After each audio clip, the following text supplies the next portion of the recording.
राधे राधे। भगवान की 16 कलाओं के बारे में हमने सुन रखा है। हमने सुना है कि भगवान श्री राम के वो 12 कला अवतार थे और भगवान श्री कृष्ण जी को पूर्ण अवतार इसीलिए कहते हैं कि उनके पास में 16 कलाएं थी। अब हम जानते हैं कला का अर्थ क्या है।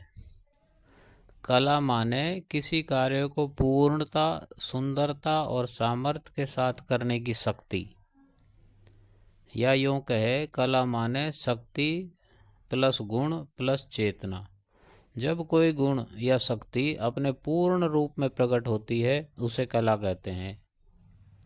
ये कला मनुष्य में आंशिक रूप से होती है और भगवान में पूर्ण रूप से विद्यमान रहती हैं। भगवान की 16 कलाएं हैं, जिनमें पहली है प्राण कला, इसी को हम जीवन शक्ति कहते हैं। दूसरी श्रद्धा कला यानी अटूट विश्वास। तीसरी क्षमा कला, इसका मतलब है सबको क्षमा करने की शक्ति। चौथी है दया कला, यह करुणा और करुणा में भाव की शक्ति है। पांचवी है प्रेम कला, इसमें निष्काम प्रेम बताया गया है। छठी है शांति कला, यह पूर्ण शांति प्रदान करती है। सातवां है धैर्य कला, इसमें असीम सहन शक्ति होती है। आठवां है संतोष कला, इसमें पूर्ण तृप्ति होती है।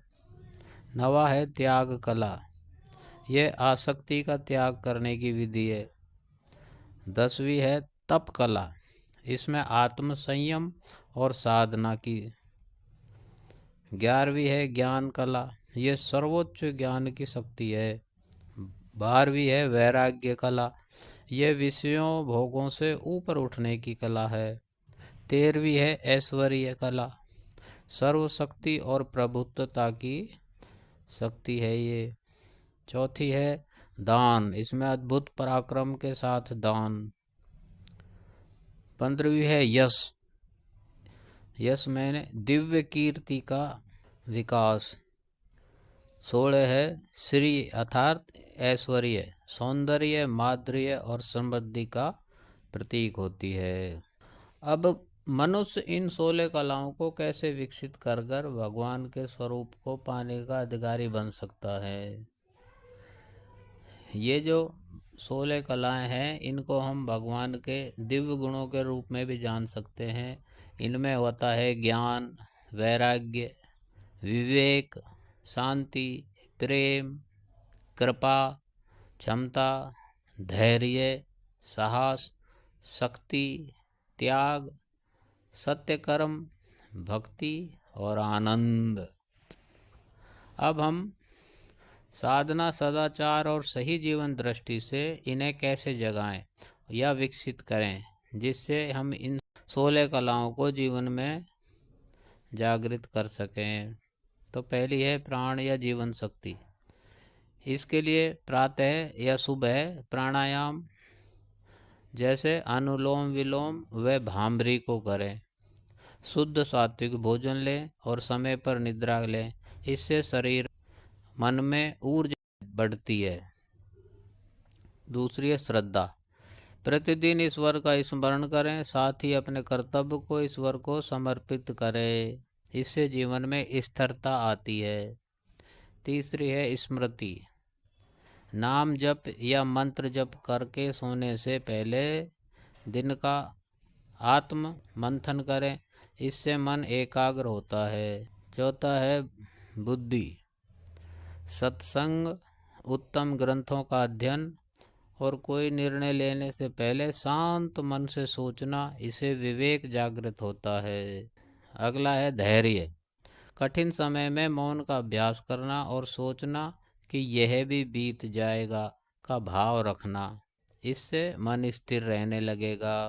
क्षमा, अपने अपमान को अहंकार नहीं बल्कि परीक्षा समझें और प्रतिदिन मन से क्षमा करें, इससे हृदय हल्का होता है।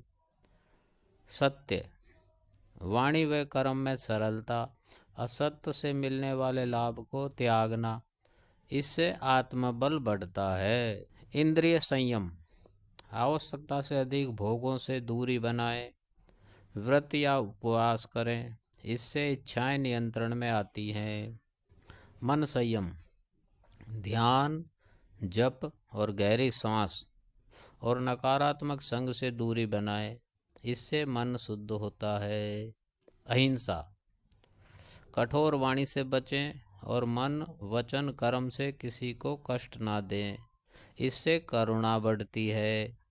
समानता, जीवन में लाभ हानि सुख दुख में सम रहना, सब में ईश्वर का अंश देखना, इससे मानसिक शांति मिलती है। तप, नियम, इच्छाओं पर संयम रखना, आत्मशक्ति प्रबल होती है।